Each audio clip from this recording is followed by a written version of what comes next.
Welcome to the future. Manila Business College, premier institution in quality education.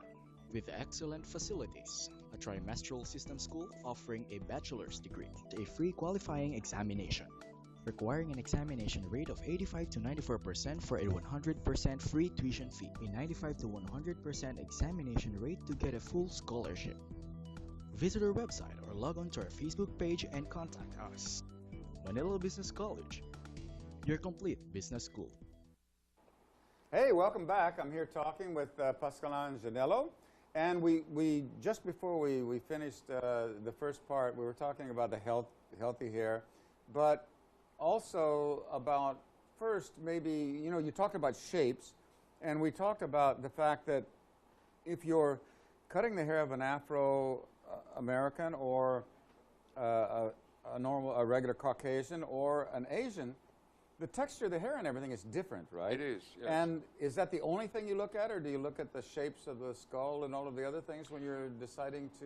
No, very important for me is first of all, let's say, I have a different attitude. Mm-hmm. If I would work now in a regular salon, Mm-hmm. and then I try to maintain clients. Mm-hmm. So a psychological aspect is very important. Oh, so sure. meaning I have to respect in the first line the wishes of my clients. Meaning if somebody is in love with long hair, even if as an artist I feel it wouldn't be probably the best, I'm not going to cut the hair off. This would be, from the business aspect, totally wrong to do. Well, that brings another question. A lot of women are afraid to go see people like you. Yeah. Maybe for that same Yes. for that very reason, right? That why are some ladies afraid to go to a salon? Because unfortunately, many hairdressers are not necessarily respecting the wishes of a lady and or a young lady. I mean, this is totally wrong, because even if you feel as an artist it wouldn't be the best, a certain hair length, we talk only about length now, Okay. or because I mean there are many reasons why as an artist I would cut it probably shorter, because hair is probably damaged, or because of features, faces, bone, whatever, are not, it could be better, whatever. So the very first time I'm going to talk in a way that I listen more than talking, and I would create something, do something to improve it, but to respect the wishes of clients. So if everybody would do this, I believe they would maintain and improve a bigger clientele, definitely. But if you are working against it and you are very selfish and you think, no, I am the best, or I'm capable of doing this and whatever, even if you are the best, but you do not respect wishes, this person is will never come back to you. And that's a problem. That's one of the things in all professions is that way. Absolutely. I just had a problem with an employee in Japan. I had to go back, and she was going to be absolutely right because she was right and truth was on her side. Right. But now she doesn't have a job because the customer, she didn't do what the customer. Yeah. She was going to go completely against what the customer wanted. And this is a really important thing, isn't it? Absolutely. No matter, we all have little compromises that we do in life, but we go in a certain direction, but we can't always have 100% of. You can, everything over that the we want, time, right? let's say the moment in which the person you are confronted with is gaining confidence, and so step by step you can go there where you want to go. So meaning you can educate a person, but in a very subtle way, so without shocking the person, or just explaining in a proper way what would be the advantages of doing something different, or whatever. So, and slowly you perhaps get there, But okay, so that was, let's say, my attitude if I would be a hairdresser now in a hair salon, and I want to improve to get more clients, to keep my clients. That what would be my way, my attitude, right? But now, as an artist, it's totally different, because, as I said, I am analyzing faces, body, bone structure, and all those features are very important for me to create something, a shape, out of the hair texture which is available, starting with the length, starting as well with the hair texture, starting with the health of hair. For example, if I wasn't myself treating a hair a certain time before, and then somebody has a hair which a poor quality, for example, I have to build it up. And that's one of the reasons why I went into hair care products. Right, that's right. You use all of your own hair care products, and the idea is to rebuild hair or to maintain healthy hair, or you couldn't say it with better words. It's exactly that. Rebuilding so meaning, hair, yeah. But maintain it. If a hair is virgin, so it means I keep a hair healthy with products which do not bring any aggressivity to your scalp or hair itself, or aggression, you say. Aggressivity is French, sorry. Okay. That's fine. So, so that's a big point. And otherwise, if hair texture is poor because of damages, whatever, from chemical treatments or from, let's say, swimming permanently in chlorine water and not rinsing off and whatever, it happened. So you can rebuild to a certain degree hair texture and the feeling and everything.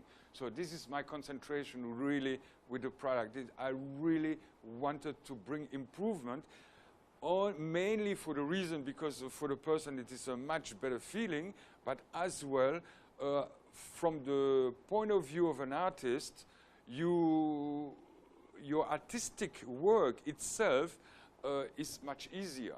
Let's say, it is impossible to show a very good work if the texture, you should cut it off or burn it or whatever, because it's no, I cannot say this really, but no valid anymore. You understand what I mean? And then you are confronted with so in other words, it would be the same thing of, say, a sculptor who had a bad rock. You can't sculpt a David out of a bad piece of exactly. Piece of mud, you know. Or whatever, absolutely correct. Or let's say you can go back to a stone or whatever, and then the rack would be destroyed somehow, whatever. Wouldn't have it's impossible, you as an artist, to do something out of it. Or a painter would have a bad quality of materials and ingredients. He's not capable of working. So if we're looking at materials that you're using, you know, to rebuild hair, to maintain healthy hair, what are, you know, most of us, we go into I don't use anything on my hair except shampoo, you know, I don't put anything on it or whatever. But if we walk into a drugstore, we have a choice of thousands of different products, you know, that are there. The market. And how do we know what's good for us and what's not good for us? The market is indeed saturated with many products, and it makes it very difficult for the consumer now to make a choice. I believe I would have the same problem now in different fields. The moment in which you are confronted to so many and you don't know, of course you try to take information and whatever. It's not easy to give an answer on that, how a consumer could make the right choice. That's why I am trying with my own capacities to give the information of what I am doing. I see, because okay. I know what I am doing, I know what I am using, and I mean, the amazing product, I got to say, what I'm doing, are coming. This is the product of a very good collaboration together with a specialist in that field, which is a lady, a chemist, who has the knowledge. Me, I can only be the artist and the dreamer who would imagine something like that should be available on the market, to rebuild it, to improve it, to get it more with moisturizing, or to feel it more soft, more shiny, more silky, or whatever. You understand what I mean? Yeah. So these are the feelings that I can bring into, and my partner, the chemist, has her part to develop the blueprints of a product, which is going to give me satisfaction, me as an artist, and automatically the consumer. Right. And how many years have you been developing these? To be honest, we were starting in 1984, and we were as well concentrated already on big questions like being eco-friendly, respecting as well the environment in which we are living. So you're almost 30 years into yes, developing. Next year. Yeah. 30 years, yeah. correct. Yeah. And yes, I mean, for me, it is a real. It's like a religion. How can I say? It's my religion, really, to improve hair. And I guess, and I'm very proud. I guess that we have an excellent product. I'm very proud to make business out of a very good product as well, because we are consistent and honest and whatever. And thanks to Super Brands, I got to say, that's the reason I received my award 1 hour before, because we maintain the promise of quality, constant quality, and improvement always again. And what, you know, in some, this is interesting, because you can't serve everybody, because you're, you know, at this point you don't have anything really. People that get to use your products are people who come to see you, right? Yes, at this point, yeah. For the moment, right. Yeah, at the moment, I know that you're going to be going on a sojourn over to the North America here soon. Yes, maybe, with a little bit of chance. Yeah, and maybe it will become an off-the-shelf product. Yeah. Until that's available, say I'm a lady. Yes. And I see all of these products out on the shelves. Yes.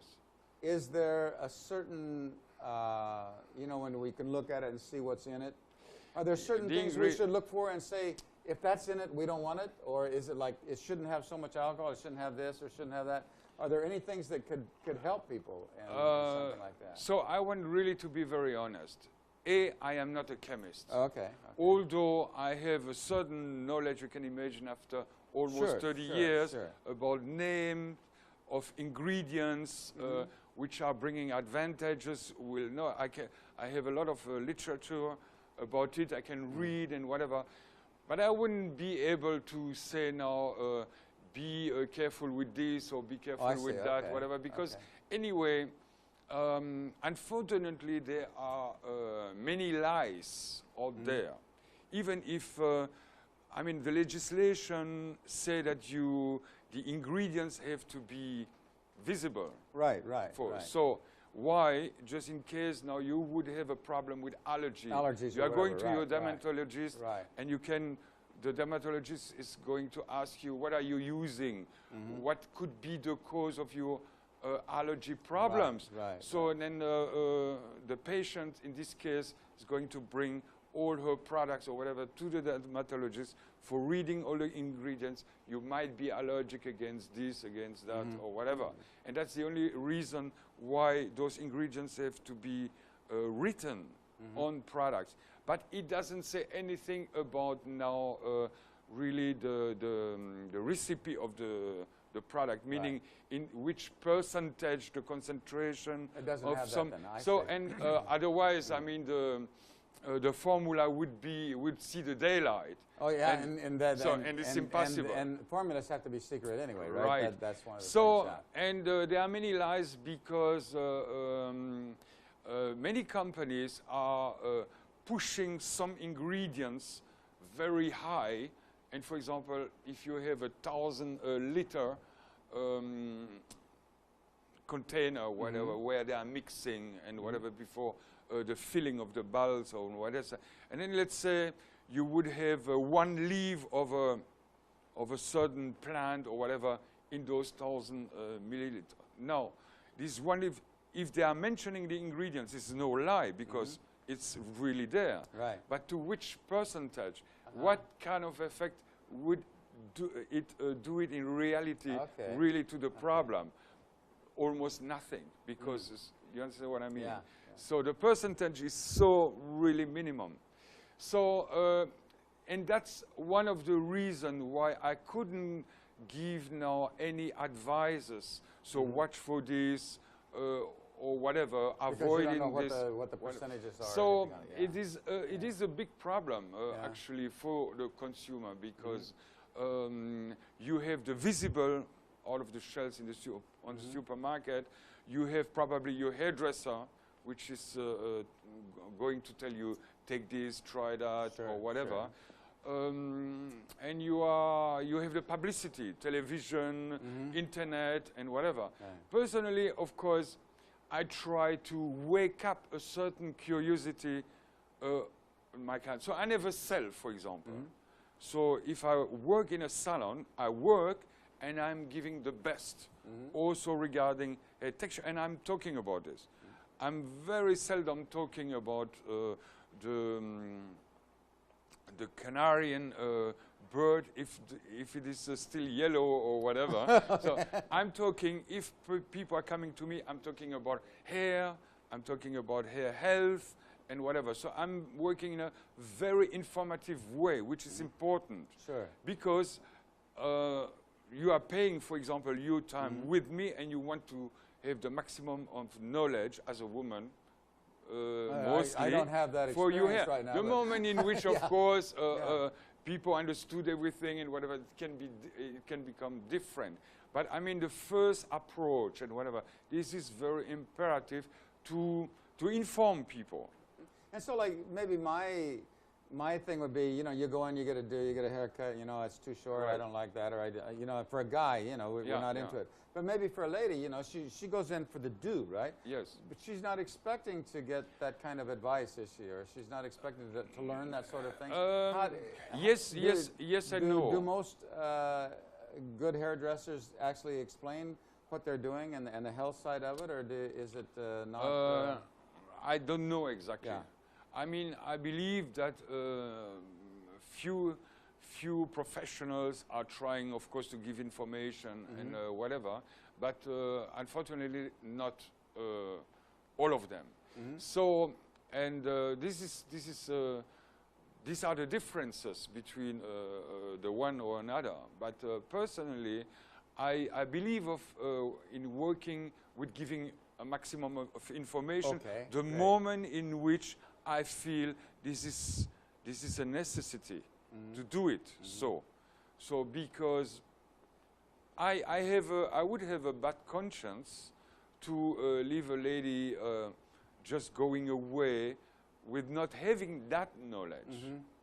Because I mean, I am really in love with what I'm doing. No, I understand. And only from that point of view, I want to give the maximum for everybody who is coming to me. So it's really love to the business and making people happy. And if somebody is happy, it makes me happy as well. Hey, how do you beat? That's what love's all about. You know? Exactly. Actually, what I'm gonna go back to the different kinds of hair if I could, because I see, for example, Afro Americans. The natural hair is a very tightly curled, frizzy, very frizzy hair, and yet we see, like the First Lady, she has kind of straight, wavy hair. Right. And that process, is that a difficult process, or is that something? Does that harm the hair, or what? You know, Because it has to be kind of very different, you know, for Yes. the normal hair. This yeah. is as well, again, a chemical process. Okay. And it is called relax or straightening or whatever. Was that what it is? Yeah. And it's a process. It's like a perm. So meaning somebody with a very slick, straight hair. I mean, the time of perm is a little bit put aside right now. Yeah, nobody gets perms No, anymore. the last, I would say, Straightening, yeah. 20 years at least. But before, yes, I mean, you saw most of the ladies going to the hairdresser for a new perm, For a new then perm, they were expecting the afro look, Yeah, meaning yeah. really making it frizzy. Yeah, yeah. And it's so funny sometimes, you know, you have like funny kind of jokes. Yeah. For example, now you have a lady who came to the hairdresser for a perm, is coming now a year later, and then you see straight hair and the ends were totally frizzy. Yeah. And she wasn't in the meantime anymore to the hairdresser. And she said, I was so happy with the perm you did last time. You know? You see the frizzy in the ends. And I mean, like your first lady in America, it would be exactly now the same, but in the opposite, meaning now if she wouldn't go 1 year to the hairdresser, She'd be straight on the ends and frizzy exactly, and you frizzy got it. coming off the head. You got yeah. the point. Okay. So I okay. mean, this is a chemical process. You can do it in a way that hair are still in very good condition. Okay, you can. After, okay. it's possible if you have the knowledge of because this you are in a part of our business where you need to have knowledge about chemie, right? This is a must. You must know how long it has to stay on hair, how it works, and how to neutralize, and how to work with all that. And many are working really like cowboys. Yeah. I got to say. You know, we've only got a couple of minutes left, but maybe one of the things, you know, every time I talk to you, I get to learn lots of things, and I think it's fun. I believe we need another How TV about show.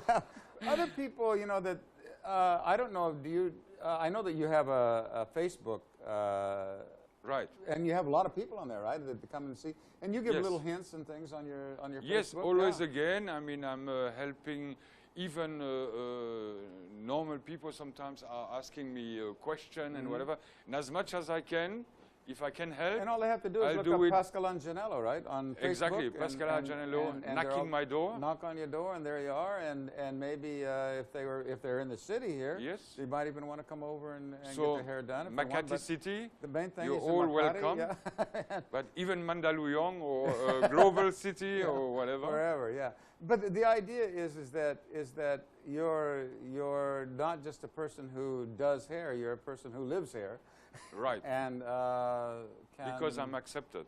Yeah, yeah. I think so. Anyway, no. Again, I think people who say that they're not vain are probably not real people, and people would like to. Everybody Yes. would like to look a little better. Yes, or everybody would like definitely. to have. No, but to if know a you little bit respect more. yourself, automatically you want to be presentable.